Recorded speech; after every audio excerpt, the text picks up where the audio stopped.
as professionals in our field, we always want to achieve more. We always want to be better than what we were before or than our peers. But something holds us back. What does hold us back? Is it the doubts that we have in our own mind that holds us back? Our own inhibitions? Our own glass ceilings that we are not, wanting to break? This talk, Break Your Limits, Discovering and Unlocking Your True Potential, will help you find techniques to break free from fear, from self-doubt and invisible walls.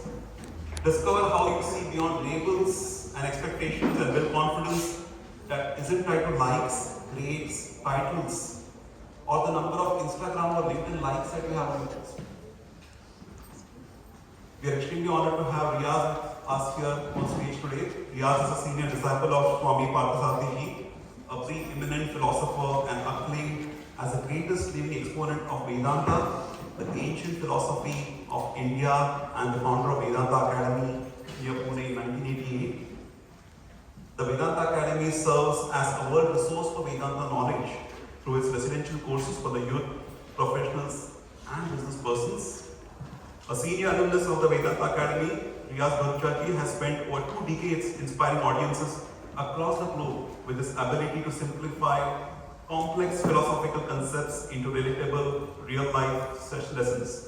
His engaging teaching style blends anecdotes, practical tools, and timeless wisdom, making him a favorite among corporate leaders and youth alike.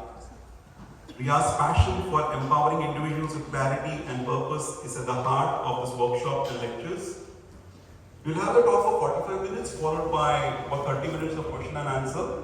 So feel free to wait for the talk to complete and then ask your questions. Our volunteers will walk around the microphone so that you are audible enough. And if you have deeper questions and want to have a slightly longer conversation, feel free to connect to Riyaz ji after the session. He should be there here with us till 1:30. And as you know, at 12:15 we also have a light lunch for all of you. So ensure that you also have some food for thought and mind with Riyaz session, but also something for your body as well after the session. So with this, I hand it over to Riyaz ji.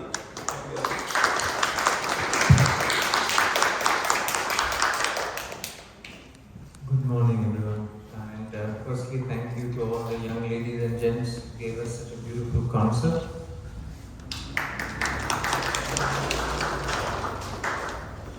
So, I saw a board there that says Hindu education and culture.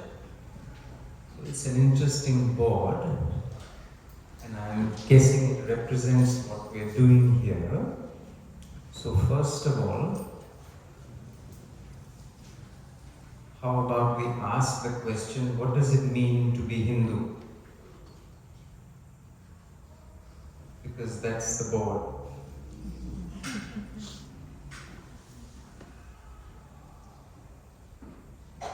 Oops, no answers. That's not the board with people there. Oh, that's not the board you put there. But whatever it is, so I'm guessing, good point. I'm guessing that, fair enough, we are appreciative of the Hindu culture. So what is the Hindu culture? In fact, what is culture? What is culture? Is The place you come from? interesting point. He's not far off the mark. Yes. Culture is like what you speak. What you What you speak. what you speak. Okay, part of it. What is it? Tradition. Tradition. Very good. Yes, yes. What do you eat?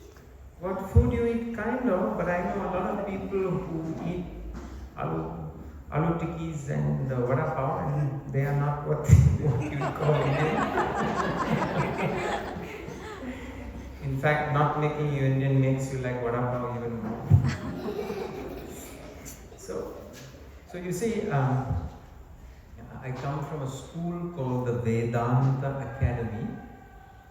And my teacher's name is Parthasarathy. He comes from Chennai, and he defines the word culture very interestingly. So he He says, when a group of people live in a geographical location for many, many, many generations, they develop certain value systems, which may or may not manifest as food and what you wear. They develop certain value systems. Those value systems, what you value and what you don't value, that is defined as culture. So, traditionally, as Indians, we come from a very special value system, a very special culture. What is that value system?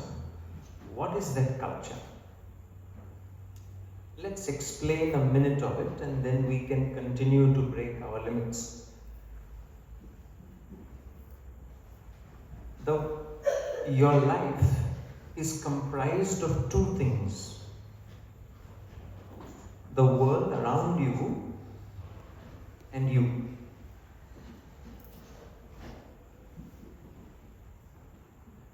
The world around us is developed through what you might understand as science. The world around is highly progressive. I'm just now looking at somebody's Ferrari and somebody's Porsche coming out of poles.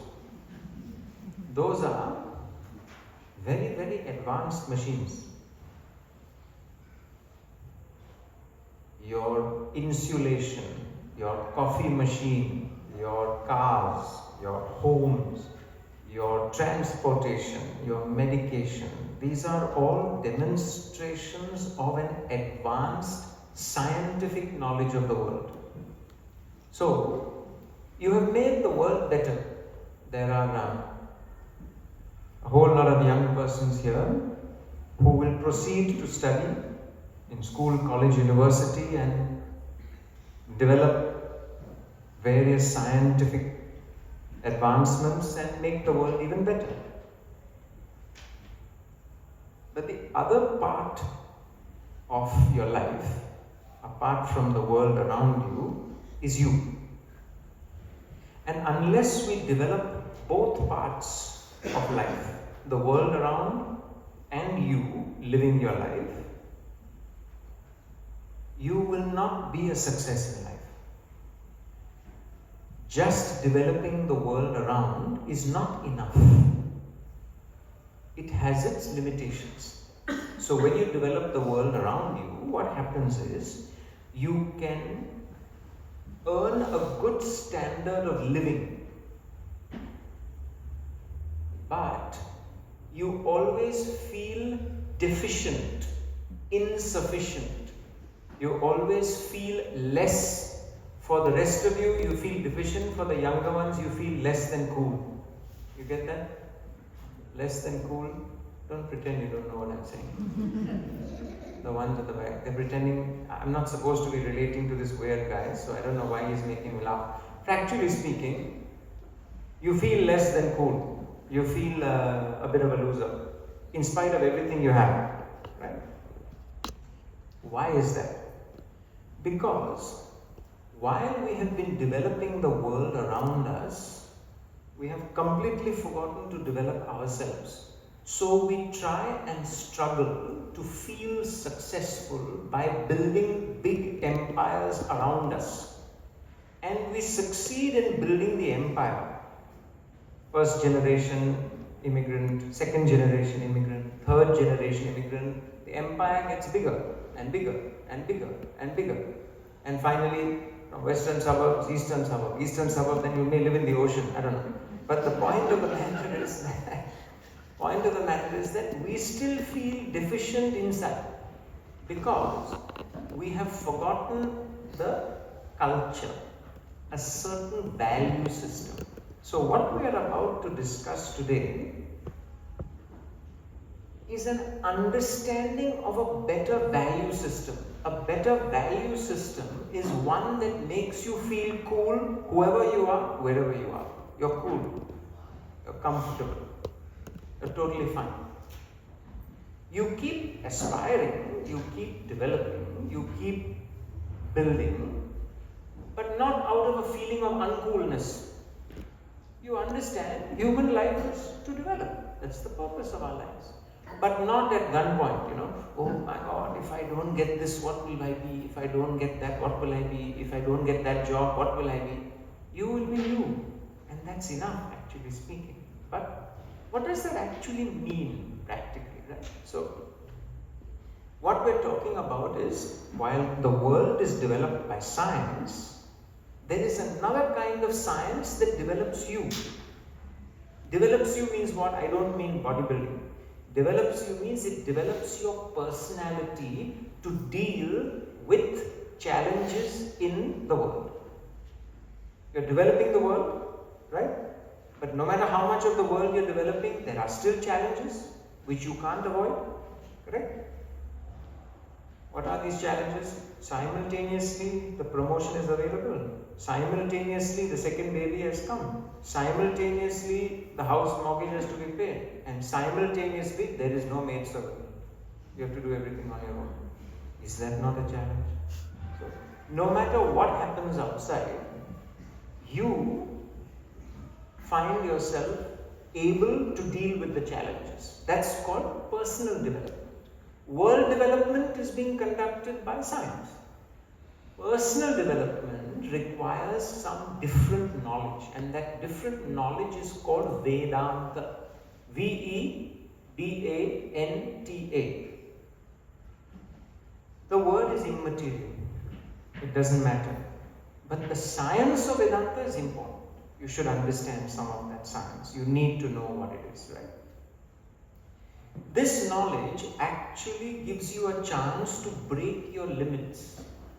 Your limit, believe it or not, is self-imposed. You have decided there are certain things, practically speaking, that you're incapable of doing. This is a concept that has been repeatedly disproved by great human beings who have achieved incredible stuff. But we still have certain limits. Right? Now we are going to discuss today where these limits come from, these perceived limits come from, and how you can break them. At least for the younger ones, you guys need to be paying attention because society is constantly placing limits on you. You're constantly being told you're not good enough, or you aren't cool enough until you have this or this or this or this or this. You're constantly told that. Right? Not only here, everywhere, anywhere. You're constantly fed this concept. Right? So how do you break that limit? How do you break that? Let's look at that. Are you following me? Yeah. So, here you are with a different science that teaches you that you by yourself are actually limitless. There is no limit. Now, no limit to what? Right now, if I ask the oldest person here, can you train and play for the Australian cricket team, because you're citizens of Australia? Can you play for the cricket team? You may love cricket, but you will say, no, that is my limit. No doubt. That's your limit. You can't play for the Australian cricket team because you have so many years you have to from a young age, you have to practice, etc. This is not the limit we're talking about. We're talking about the limit to feeling comfortable with your life. Each one of us has some fundamental discomfort with our lives. It manifests as a sense of discontentment. I'm not satisfied. Do I have this? Yeah. Do I have that? Yeah. Do I have this? Yeah. Do I have that? Are you satisfied? No. Yeah, okay. But if I can get that, then I will be contented. And the funny part is, you get it. Not that you don't get it, you get it. But the feeling of discontentment, limitation doesn't go. So you believe, okay, it's not in that, maybe it's in that. Acha. Then you will work 1 extra hour every day, 2 extra hours every day to get that. Whatever it is, promotion or position or whatever it is. And you'll get it. And you still experience the same thing. And by that time, the back is aching, neck is aching, toes are aching, nose is aching, you retire, and the next generation follows the same line. And they also feel limited. So then, Saturday, Sunday, all the frustration comes out. With a vengeance, you go to the beach, or with a vengeance, some cultures will go to the pub, or with a vengeance, some cultures will do something to release the frustration. Because the feeling of limitation is there through the week. You understand? There's a pressure.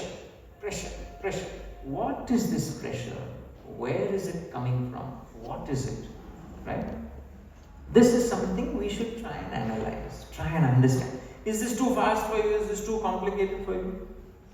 No? No, all good. So, this science of self-development basically teaches you how to manage yourself in the world around you. Each of us face challenges. There is no single human being that doesn't face challenges. Everybody faces challenges. Fact of life. Nobody doesn't face challenges. Some people make their challenges an excuse to be unhappy. Some people use their challenges and remain peaceful and happy in that challenge. Which would you prefer? That phone can't answer me. Put it on. Anybody else?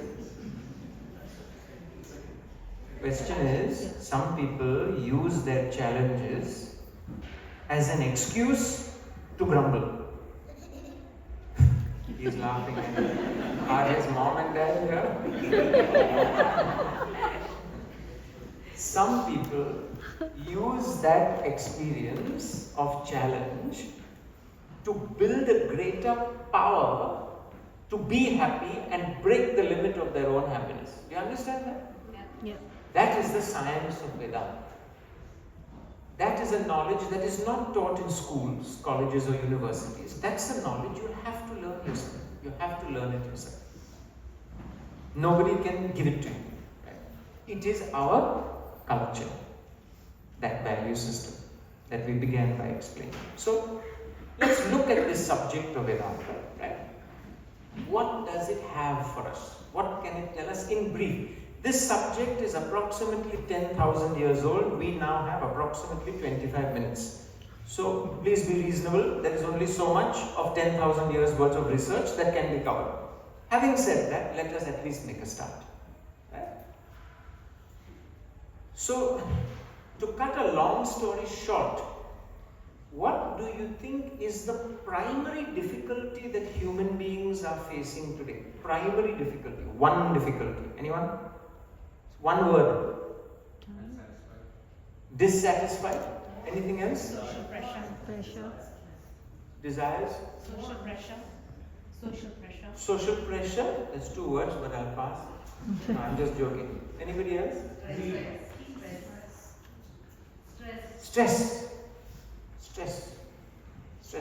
This continued stress. Okay, imagine how many of you run, jogging, run. Okay. So how many kilometers do you run, sir? 3 kilometers. 5 kilometers. Anybody else? Yes? 5 kilometers. Now supposing, how long does it take? Half an hour? 30 minutes. Now supposing you were forced to run 24 hours instead of 30 minutes. What's going to happen to your body? It won't survive. It will collapse. Yes? There'll be no heart. There'll be no air in your heart. Totally. Yes. You'll get really tired. You'll get seriously tired. Like, seriously tired. Right? You'll get exhausted. When you get very, very, very, very, very tired, it's called collapse. You will collapse. In exactly the same way, when you get very stressed, very pressured, you collapse. And that collapse is not at a physical level. What level is it? Mental level. Everybody is doing this. Mental level. So that kind of stress affects what is called your mental health. Right? Now it's interesting to know that this is a definition of mental health that does not come from ChatGPT. Yeah? It's done by honest research. So it says, mental health is a state of well-being that enables people to cope with the stresses of life, realize their abilities, learn well, work well, and contribute to their community. It is an integral part of physical health and well-being that underpins our ability to make decisions, build relationships, and shape the world we live in, instead of being shaped by the world we live in. Right? Mental health is a basic human right, and it is crucial to personal, community, and socio-economic development. This suffers when you are stressed beyond a point. When you feel limited, stressed, pressured beyond a point, you collapse, and this suffers. Right? So interestingly, the fact of the matter is that there can be no true physical health without mental health. Interestingly, every country is spending vast amounts on national health service. They are only talking about physical health, basically. The attention is not being given to mental health because they've basically decided that's your problem. You figure it out. We can support you, physical health. Mental health, we can't support you. So this is how you have to support yourself through mental health. How do you sustain your mental health? To sustain your mental health, the first thing you need to know is, what is your mind? What is it? Right? So briefly, because the clock is ticking, your mind is inside of you. It's just your thoughts. Right? Your mind is just thoughts, that's all it is. Thoughts and thoughts and thoughts and thoughts and thoughts, that's all. Right? These thoughts are of two different kinds, two different types. One type is impulsive, indiscriminate, shapeless, formless. Do you understand indiscriminate? Where there is no... This is an Indian community. Discrimination is kind of a given. Yeah. So, indiscriminate means impulsive, not thought out, knee-jerk responses to the world. Right? This is called indiscriminate, impulsive. There is another thought type that you have within your personality. You have two. One is called the mind, the other is called the intellect. The other thought is not impulsive. It is discriminate, it is logical, it is rational. The first one is a flow, the second one is a process. You know the difference between a flow and a process? Yeah? Flow doesn't have any direction by itself. A process is a systematic progression. You get that? Right. How many science students have put up their hands? Old, new, old, young, in between? Not so bad. Okay, science. So, difference between a flow and a process. Right? Water is a flow. Mathematics is a process. Right? So, both are within us. Right? The mind, the flow in us has certain classifications, certain subdivisions, certain subsets. Yeah? They are A, your desires. What I want. Yeah? What do you want? You want something? Can? No. Wait for a few years. Become like them. You want this, that. I want.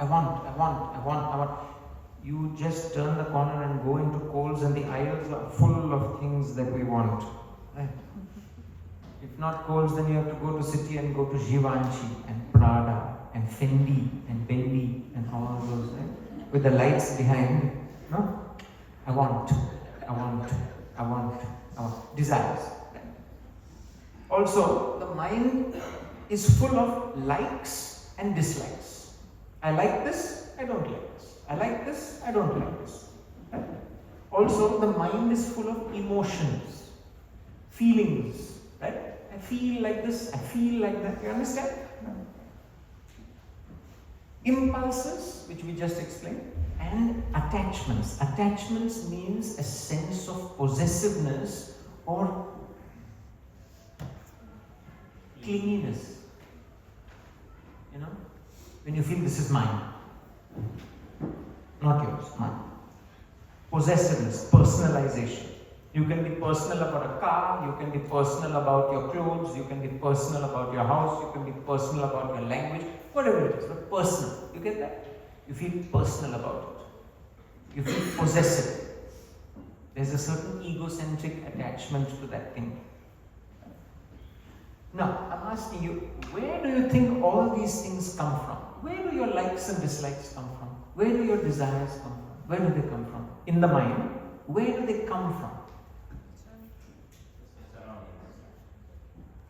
Your experiences? Put your hand up. Yes? What you're exposed to, like what's around you. What's around you? Exactly. Yes? Little loudly. Your personality is made up partly of your mind, which has likes and dislikes. I'm asking where that comes from. So where is, yes? Experiences, what you're exposed to, right? What you are experiencing around you over a long. So each of us have had certain experiences that shape our mind. You understand that? Yeah? Good. At least somebody is responding. You people are laughing, somebody is responding. So you know, not in Australia, but in somewhere else, if there is a river flowing, everybody blesses it with rubbish. Right? So, supposing there is a little dip in the bank of the river, there what will collect? Assorted rubbish. Correct? Different kinds of rubbish. Correct? Now that assorted rubbish has no system to it. It's just collection. It's just collected. One cup, one straw, one plastic bag, one half-eaten donut, I don't know. It just collects there, right? So you can't say what is the chronology of the rubbish, what is the system in the rubbish. It's just a collection. It's a random collection. So our mind is a random collection of conditioning. Now try and wake up a little bit. I know it's warm, but try and wake up a little bit. Right? It's a collection of conditioning. What you have experienced from the moment you were born until now. This shapes your mind, my mind. It shapes it. Do you understand? So you, from childhood, from less than this age, from babyhood, your mind is like a vacuum cleaner sucking bits of information and sticking it and making up a view of life. Do you understand that? Yes. Cool. Thank you. Right. So don't simply say yes if you don't understand. Okay, but thank you. So this is what a mind is. It is a random collection of ideas you picked up from mom, dad, auntie, uncle, neighbor, soccer champion in your school, grandparents, social media, the unspoken devil, social media, right? So, you pick it up. This makes your viewpoint, right?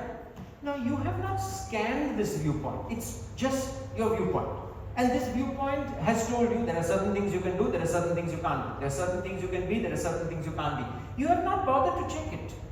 You understand that? Your grandmother told you no disrespect to grandmothers, but grandmother told you, you must not do this ever. So now the rest of your life you decided, I must not do this ever. I've not asked why. Why should I not do this? Why? For what? On what basis? Right? Or why should I do this? For what? On what basis? What is the logic behind it? What is the reason behind it? Because logic and reason are not the prerogative of the mind. They are the job of the intellect, other part of the personality. The first part of your personality comes with the package. You know, when it starts, package comes. With that, a mind comes automatically. Intellect is not like that. Intellect has to be built. It has to be built like a skill, not like a talent. You know, you're naturally talented. Intellect is not a talent. It is a capacity, like weightlifting. You have to build the capacity. Even Arnold Schwarzenegger didn't come out from his mom with little baby biceps like that. He had to build it. You understand? It had to be built. You understand? So the intellect is a capacity of thinking, reasoning, questioning, and thereby, what happens when you think, reason, question? Anybody? Because you're getting too sleepy at the back. What happens when you think, reason, and question? What happens? You get into trouble. Huh? Huh? You develop, but what does that mean? When you mean develop yourself, meaning you, as opposed to conditioning. See, those who live on the mind, they live a mechanical, routine existence set by their conditioning. You get that? They are set. They cannot flex. They are set by that. You put a little South Indian boy in Texas and you put sausages and eggs before him. He'll be terrified of that thing. You understand? You put a little Texan boy and put idli sambar in front of him. He can't understand it. Not happening. Cheerios, whatever they eat. Conditioning. So we have certain conditionings. This is how it has to be. That is how it has to be. This is the only way it must be. That is the only way it should be. This is how it must be. Do you understand? Now, with this mind, you go into the world to make a living, to live a life, to try and be happy. What do you think is going to happen? Before you start yawning, what do you think is going to happen? You go into the world believing, this is how everything must be.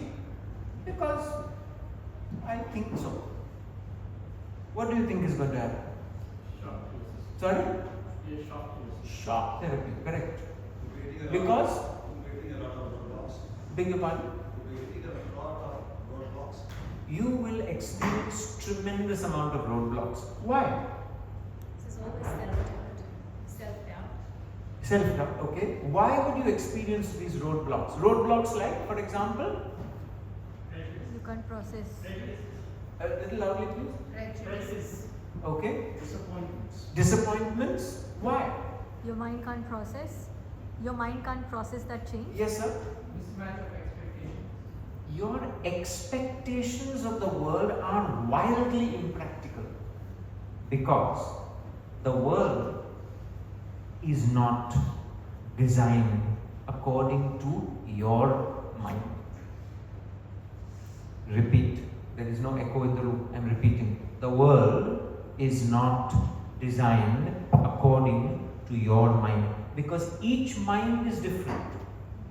No two minds are the same. Even twins in the same house brought up, they have different minds.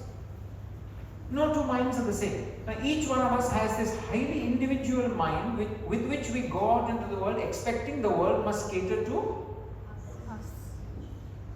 me. Only. Right? What do you think you're going to experience? What do you think you're experiencing? Tremendous mental agitations. Because there is, how many of you have been to London? In London, before you get onto the train, what do they say? Mind the gap. Mind the gap, please mind the doors, mind the doors, mind the gap, please, mind the gap, mind the gap, mind the gap. You mind the gap in London, but you don't bother to mind the gap between the conditioning of your mind and the reality of the world around you. You don't mind that gap. So there is a constant unrealistic expectation and a constant sense of disappointment. And this exhausts you after a while, and then you become cynical.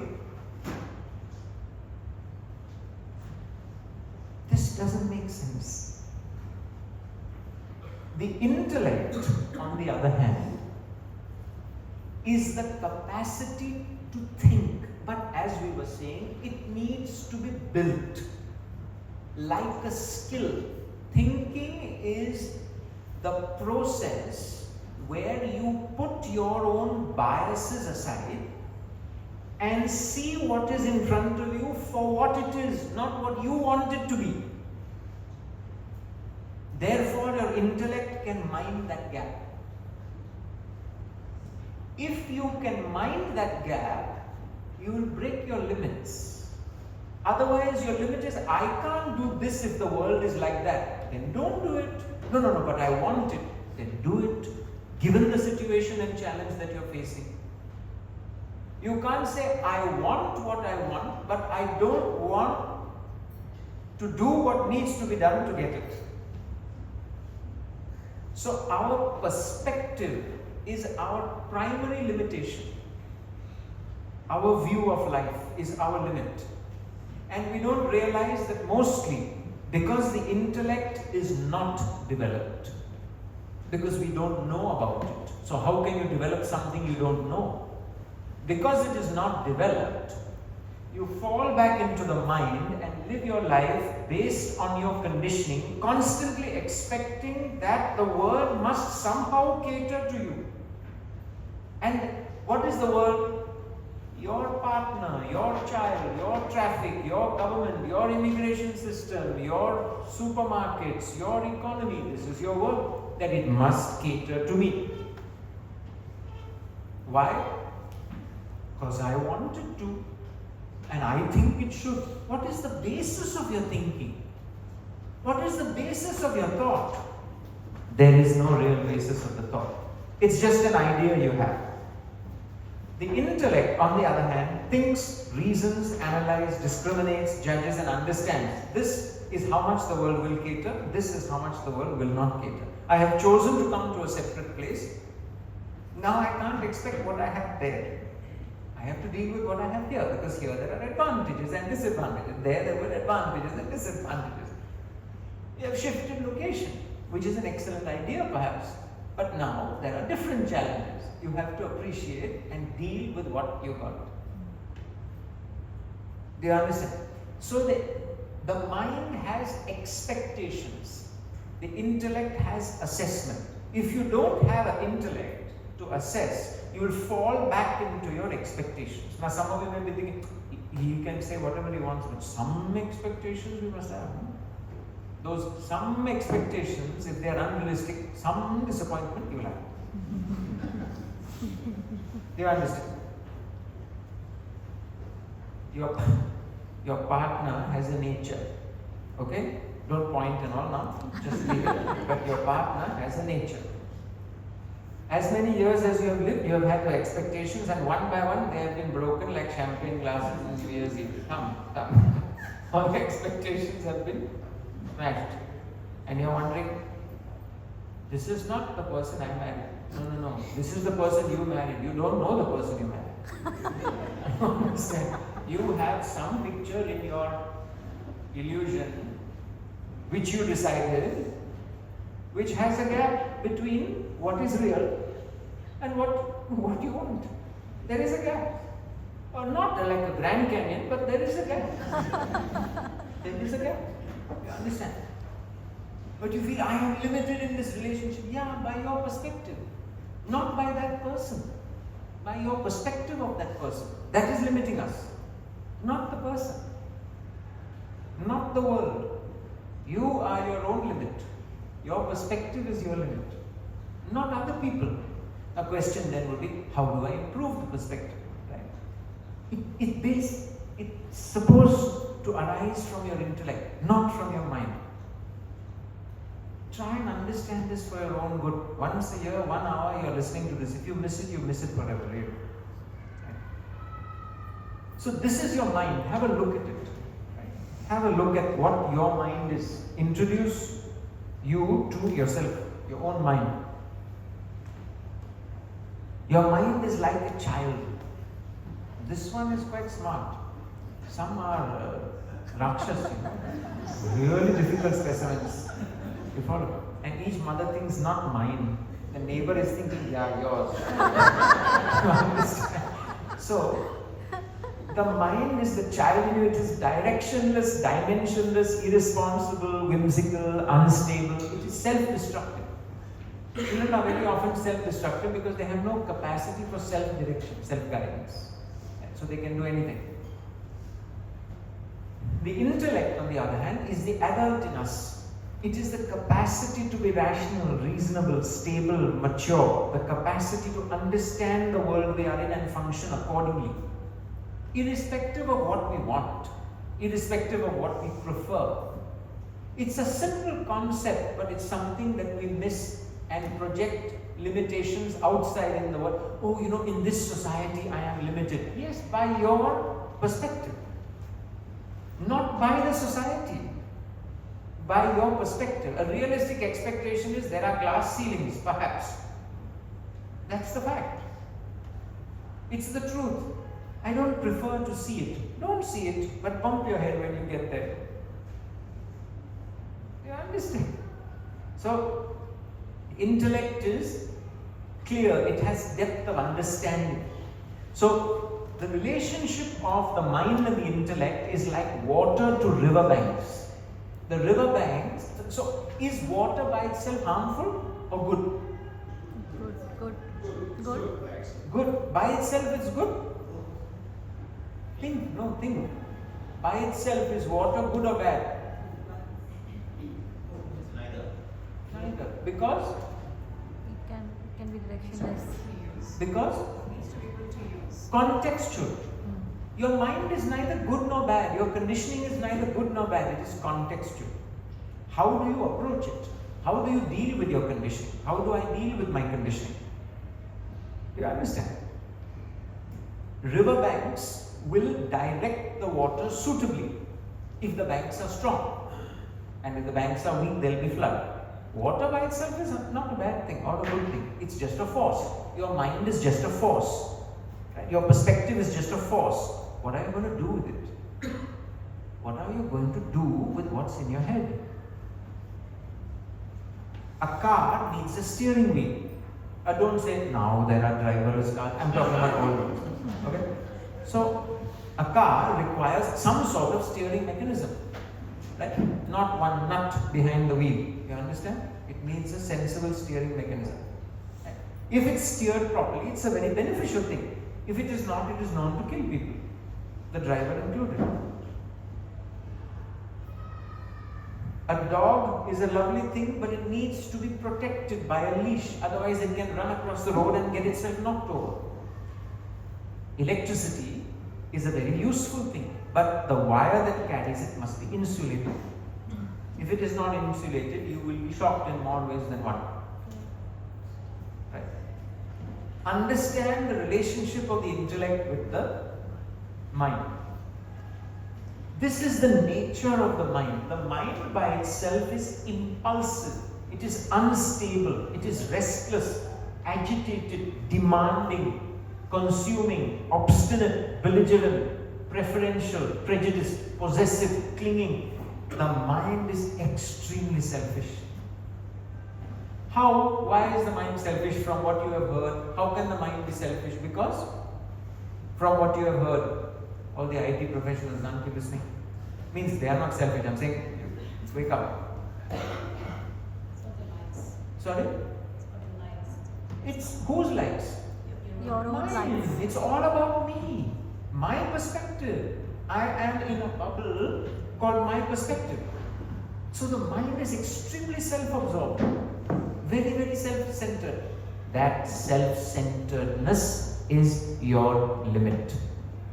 You don't bother to cross your own self-centeredness, your own perspective. You don't bother to break it, cross. If you can attempt to break and cross that perspective,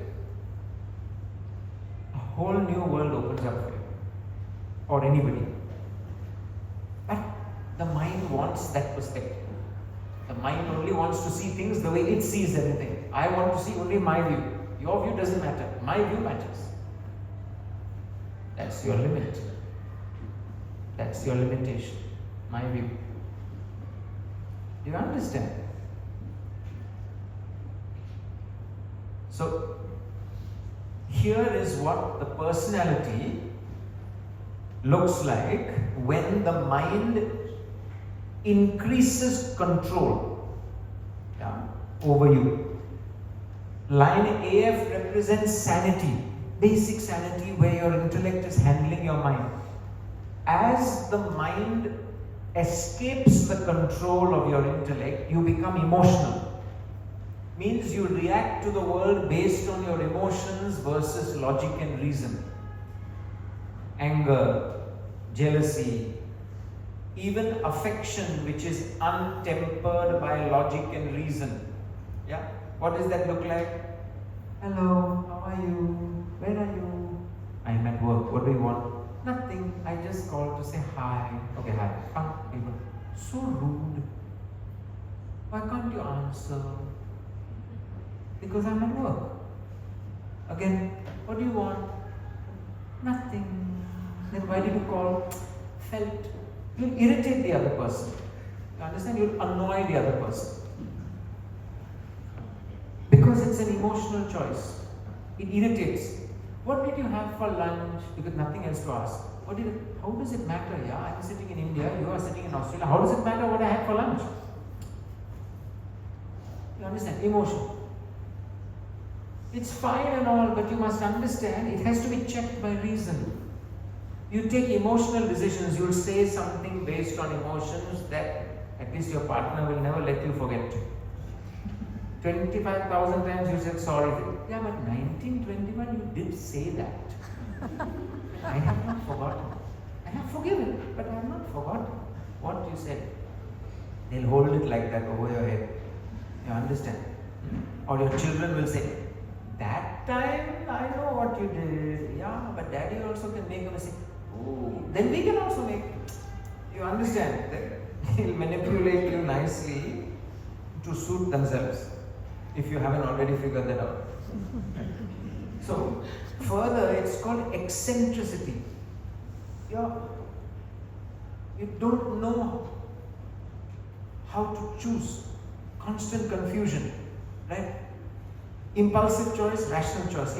How many choices do you think need to be impulsive to disturb your life? How many bad choices do you need to make? One. This eccentric person is every second choice is a bad one. How he survives, only God knows. Hysterical personality is even worse than that. Right? 3 out of 4 choices are random choices. The person can't deal with life. They feel pressure, but they are creating the pressure by performing impulsive actions one after another. You understand that? They are being impulsive. So, before the vibration as of consequence of the first impulsive action is settled, the second impulsive action is performed. The vibration is worse. The third one is cumulative stress. You understand that? Until the person says, break down, I can't deal with this anymore. But you have done it to yourself. It's not the world. You have done it to yourself. You understand? Right? Insane, we know. Right? No means there is a place where such a person is kept. But you must appreciate insanity is not only like that. To the extent your intellect can't control your mind, you are directionless. It's a type of insanity, no? Because you have to pay the price. Who is going to pay the price for that bad choice? Right? Then you're limited by your own bad choices. Then only damage control. At least damage control you must do, right? So, to develop your intellect, there are certain things you need to do. first of all, you have to, only for those who are interested. See, 1 hour in the year, somebody has come and said something. How does it matter to you? You will get nice curd rice now for lunch, so you can forget all this. But if you are interested in making a difference to your life, you are going to have to step out of your comfort zone here and see things for what they are around you. You'll have to break that self-imposed limit of your own perspective. Right? That means reanalyzing your relationship with your partner, reanalyzing your relationship with your child, reanalyzing your relationship with your parent, reanalyzing your relationship with money, reanalyzing your relationship with your health, reanalyzing everything. How many are willing or capable of doing that? God knows. But that is the price of breaking your limits. That is the price you pay. You must pay if you want to break the limit. First thing is, take nothing for granted. Do not live a mechanical, routine existence which we in India are famous for. We call it tradition. It's traditional. It's just laziness, yeah. It's just laziness. It's laziness. You're not willing to, not you, but you're not willing to think. Because there's a certain comfort in just doing what you've always done before, no? It's uncomfortable. It goes on mechanically like a good strain. There's no feeling of satisfaction that comes from a life like that. You feel, I've done everything, I'm still feeling the same. I'm not feeling like I've lived my life completely. I've optimized the experience of my life. Mechanical, routine existence. Mechanical. Question everything. Question. Don't question other people, they will get irritated. You question yourself. Why am I doing what I am doing? Why am I eating what I am eating? Understand it. Because if you don't understand why you're doing what you're doing, societal pressure can derail you and you will feel lost. Do you understand? As an example, a young person has a certain diet at home. He goes out and people say, but why don't you eat this also?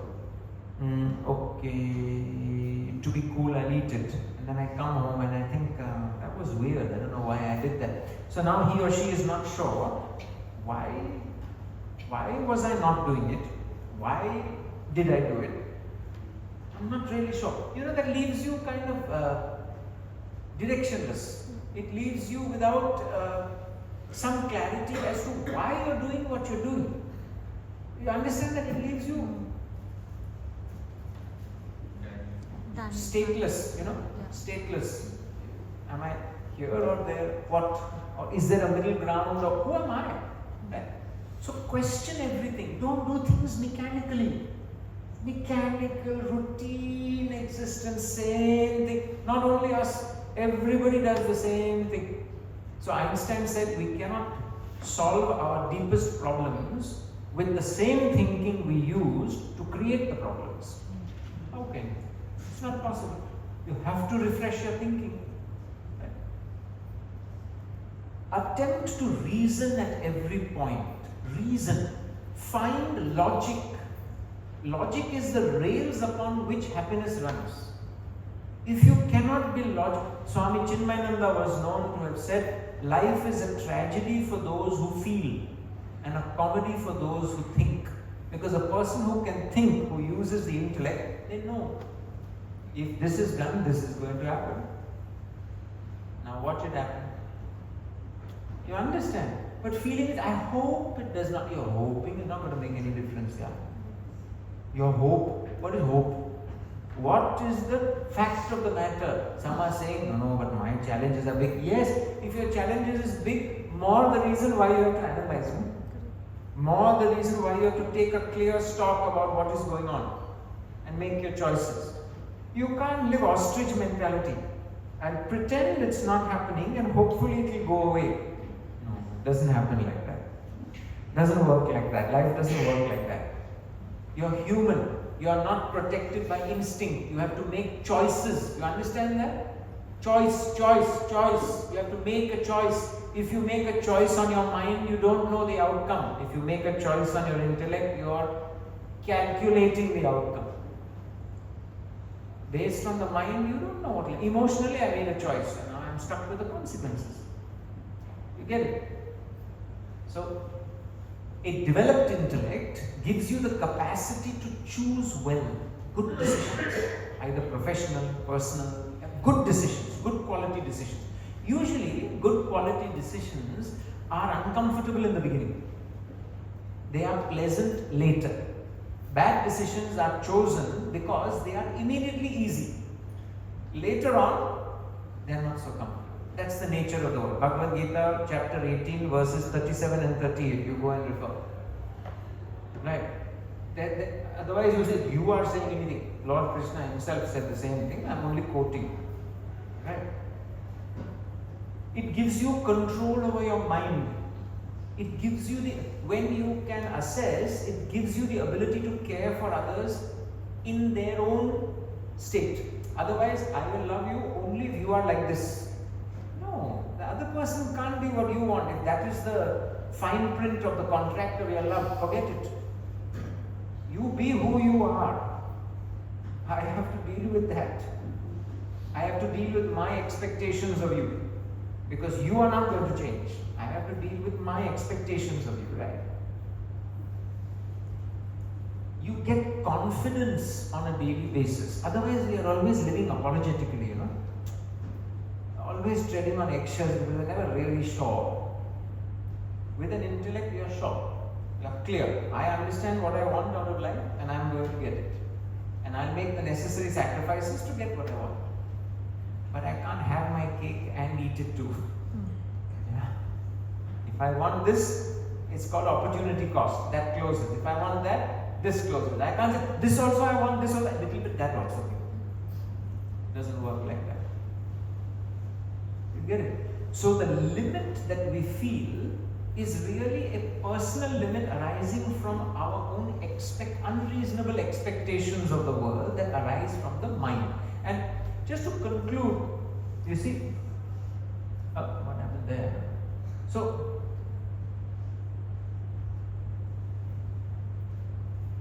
that looks a bit odd. What it's supposed to say is intellect versus intelligence. So, most people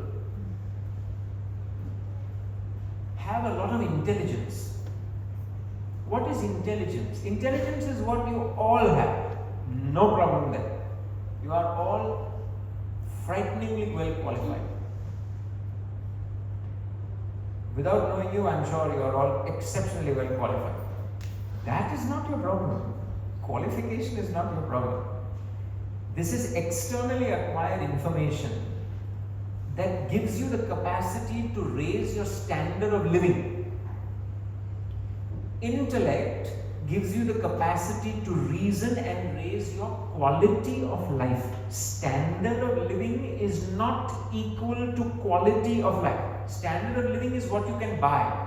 Quality of life is how peaceful and comfortable and chill are you with what you have while you are acquiring more. How chill are you? Cool, comfortable, happy, peaceful. Another word is sorted. You know, he's sorted. He's a sorted fellow. You understand? I'm just trying to use whatever words you guys use here. Sorted. In India, we say Mars. It's happy. You understand? It's cool. It's good. He knows. He's understood. In technical terms, it's called objectivity. He's objective. He's not involved. You understand? He's objective. He takes a third-party view of what he's doing. So he's not up close and personal with everything. You understand?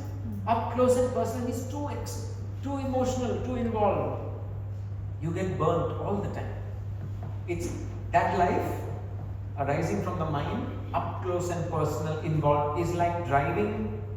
What is your speed limit here? Maximum speed limit? 110. Huh? 110 kilometers. Not 120. 110. That means whoever I was with was making mistake. Anyway, so 110 you're going down the highway in your very fancy fast car with handbrake pulled fully up. You will burn yourself out completely. You cannot live like that. you will burn yourself out. This is not practical. Very intelligent, but burning yourself out through unreasonable expectations, which create these self-imposed limitations on your life. Right? Whereas, even if you're not so qualified, but if you start to develop your intellect, thinking, rationalizing capacity, the ability to be reasonable, the ability to think, that capacity will raise your quality of life. How well are you able to adjust to the world around you? How well can you adjust? Not compromise. People will say, oh, you are asking us to compromise everything. No, first of all, I'm not asking anything. Not compromise. You understand and make intelligent Shifts, modifications, adjustments. Intelligently you understand, this is not going to work, this attitude is not going to work, this attitude is better. Like that, this is intellect. No college, school or university gives you this. Not in India, not in Australia, not anywhere. You have to do it by yourself.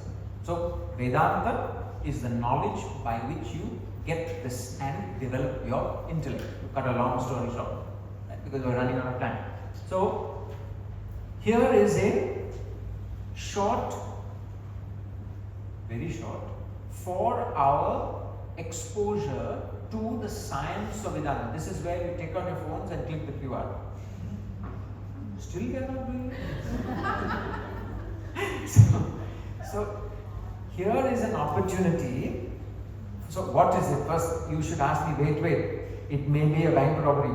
No, it's not a bank robbery, it's just a course. It's over November, once I'm back in India, we have available a 4-hour exposure to the human intellect and how it is deployable in life. Right? How can you deploy your intellect? How can you develop? So basically information is offered to you about different aspects of your life and personality. Right? Please note that no charges apply. Otherwise that will be the, oh, there is a catch. There is no catch. The catch is your perspective. I don't need this here. I don't have time for this. That is the catch. You understand? That is the catch. So, here you have an opportunity of 4 hours to expose yourself. These are online classes, live online classes, which will discuss a few fundamental themes. You need to register to receive the Zoom link. In addition, we have a very few copies of two books. One is, they are not written by me, fortunately for you, they are written by my Guru, Swami Parthasarthi. One is called The Fall of the Human Intellect. It is a book that explains the degradation of the human intellect, why it occurs, and how to resurrect your intellect.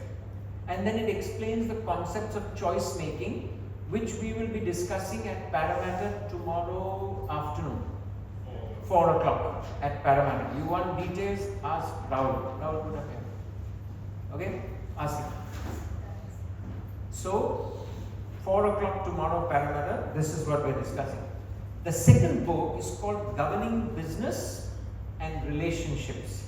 It is a demonstration of how the intellect is applicable in personal and professional life. So these two, there are very few copies. That's all we could bring actually. Once they run out, we can share with you how to buy it online, whatever it is, right?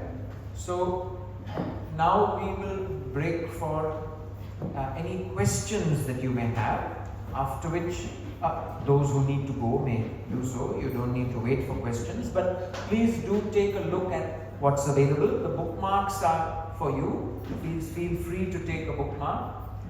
There are QR codes there that give you an opportunity to register and follow online programs. There is a QR, there is a pay ID for those who want the books. You need to transfer to the pay ID there. And now we're done. So if you have any questions? That's not a question. I'm questions? Yes, sir. Little loudly, please. Hold on, I think a mic is coming.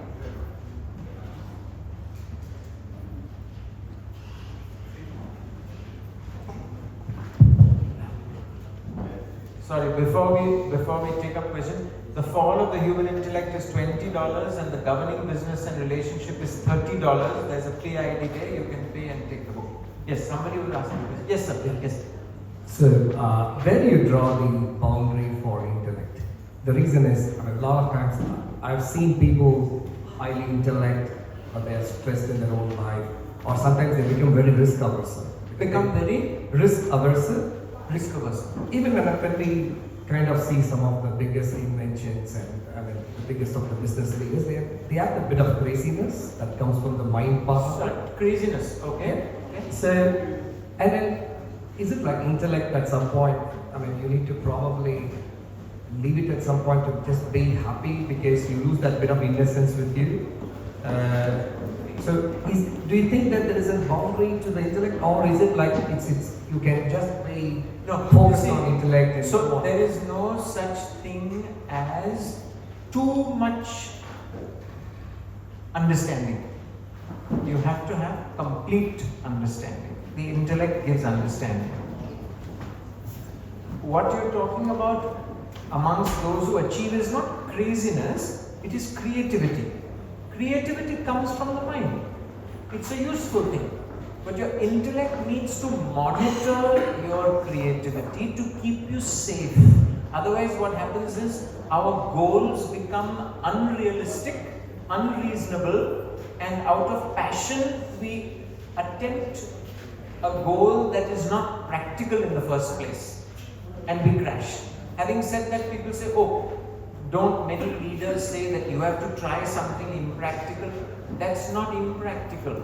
That's stretching yourself to your limit, but not beyond that. Beyond that, you will crash. It's like today, if I decide I want to play for the Indian cricket team, it is an impossibility. It will not happen. I'm confident that I will never be playing next to Mr. Who? What's the guy's name? Captain? Whoever it is, I don't know. I'm not a cricketer. So, you understand? Yeah, thanks. Any other questions? Yes, sir. Mic to the gentleman, please.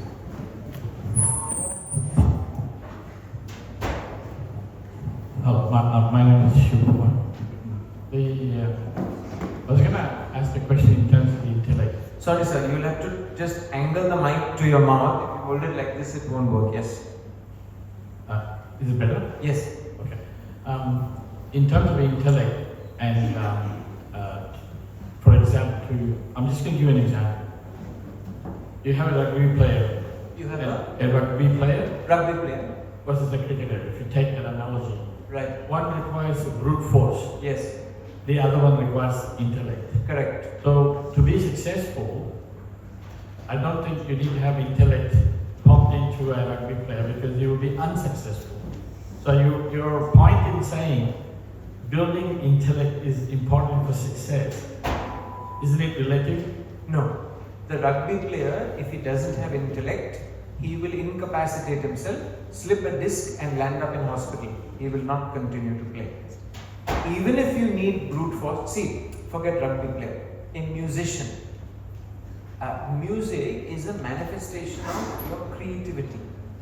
It is a manifestation of, at least Carnatic music is a manifestation of pure emotions.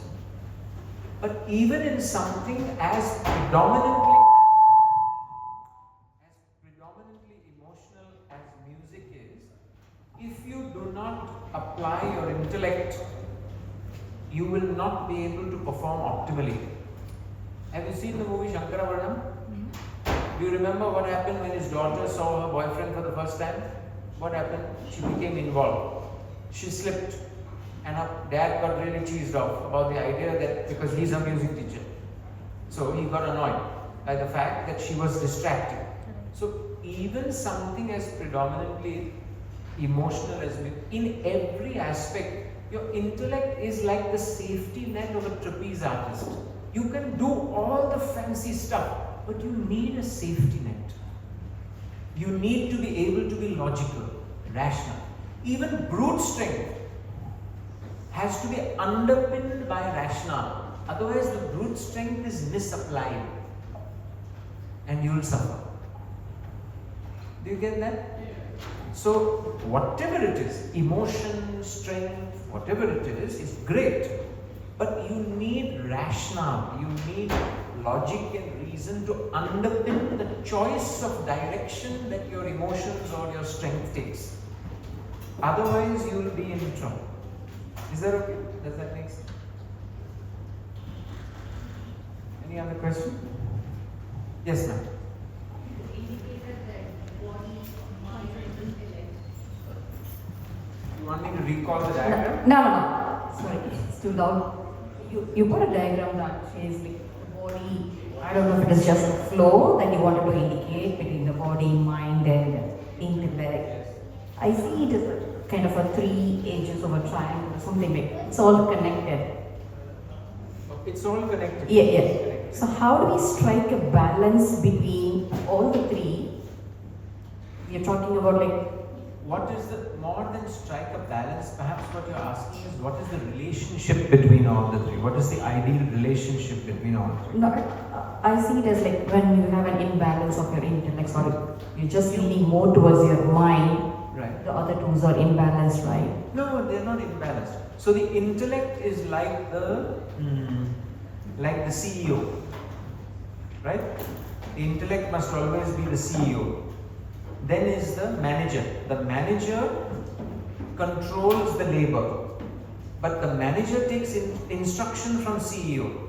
The manager can't take his own calls. Your mind's desires, emotions, likes, dislikes can't take their own calls. There must be a reference to consequence. So the intellect helps you understand consequence. So there's no balance. There's no balance of power between a manager and the CEO. The CEO is always the CEO. You're mentioning that the intellect have to be built, right? I can't hear you too well. You're mentioning that the intellect have to be built. Has to be built. So I'm just trying to understand, how do we build it? That Good question. gives How us to a build balance. Yeah. How to build the intellect? The intellect is built exactly like you would build a muscle. The first thing you need to do is consume the right diet. Correct diet. Dorito and McDonald's will not build muscle. Yeah? You need to build. Even for you, they won't build muscle. So, you see, you have to gain the right nutrition, first of all. The right nutrition for the intellect is Vedanta. You need not call it Vedanta, you call it whatever you want. So, incidentally, many thousands of years ago, great masters like Christ, Krishna, Muhammad, Mahavir, Buddha, all of them, they gave out intellectual food in the form of certain books. The Gita, the Bible, the Quran, the Torah, all these are food for intellect. They are called scripture. They are eternal values. So first, that has to be eaten. Now, you can't eat that. Not possible. So this information is a contemporized presentation of that. It's a modern presentation of the same values that these masters prescribed as intellectual vitamins, right? Then what you have to do is, then you have to, with that, you have to take nothing for granted. When you read those books, don't just swallow them, oh, they said so, they are true. Not necessary. Question, don't take anything for granted. Attempt to reason. Why is he saying that? What is the logic behind what the book is saying? So you question and clarify as much as you can. Right? And you educate yourself thus. Then on a daily basis, this is in the morning. You're supposed to be taking in some of this information in the morning. The rest of your day, don't follow mechanically what you always used to do. Don't do that. Don't do that. It's just falling back into your mind. It's not helpful. Like if you go to the gym in the morning, rest of the day you're horizontal in the bed. How is it going to help? The rest of the day, you have to do your housework, you have to do your cooking, cleaning, going to work, picking up the groceries, carrying, garden, mowing, everything you have to do. So that's like the daily choices. Your intellect is kept active. How much am I eating? Why am I eating? Who is offering? Why should I eat so? Whatever it is. Choices, right? What time am I sleeping? Does it make sense to simply stare like a robot at the machine and the clock is going 9:30, 9:45, 10 o'clock, 10:15, 10:30, 10:45, 11 o'clock? Why am I staring at the time? Put it off and go to sleep, yeah. Right? Think, apply yourself, right? Apply yourself. Morning, study. Through the day, apply yourself. As much as your possible, as much as your capacity.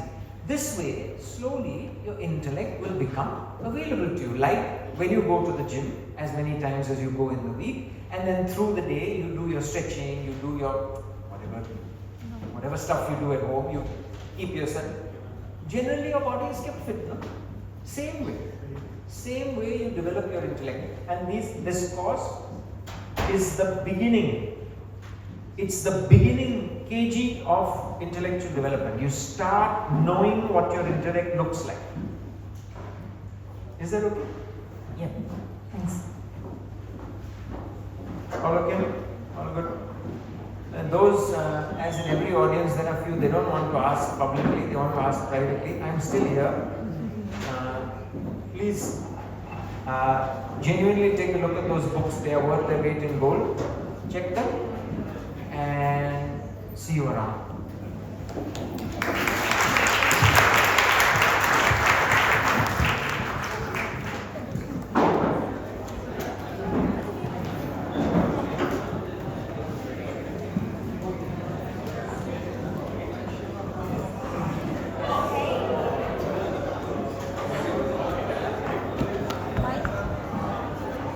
Thank you so much, Riyaz. It was such a wonderful session that has inspired and motivated us on how we can unlock our true potential in the world of distractions, such as social media, AI pressure. And I think we all need to do a bit of Riyaz to choose the intellect over the mind and develop our intellectual muscle. With this, I'd like to hand it over to Vish for a vote of thanks. Good day all. Thank you very much for gracing this wonderful event and occasion. I had a few things written down, but food is served, so I'll let it be. Firstly, heartfelt thank you to Sri Raman sir and his wonderful students for the outstanding Carnatic music. It was soulful, uplifting, and perfect way to begin our day. Next, a sincere thank you to Sri Riyaz for this inspiring and engaging talk on Break Your Limits, Discover Your True Potential. His message resonated deeply, I believe, especially with our youth, and offered valuable insights for the entire community.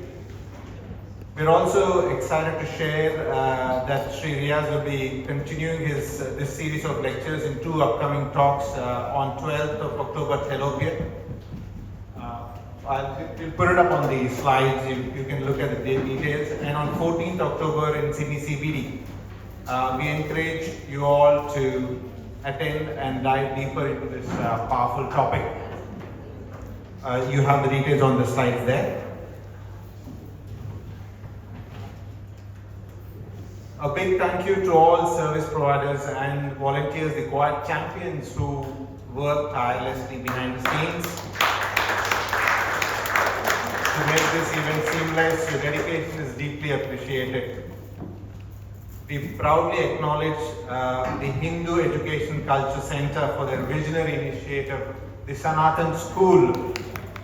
You see the board over there, the first Hindu school, a bold, inspiring step for future generations. So a big round of applause for the HEACC. A very special thank you to our Master of Ceremony, Sri Deepak Chandrasekharan. A loud round of applause.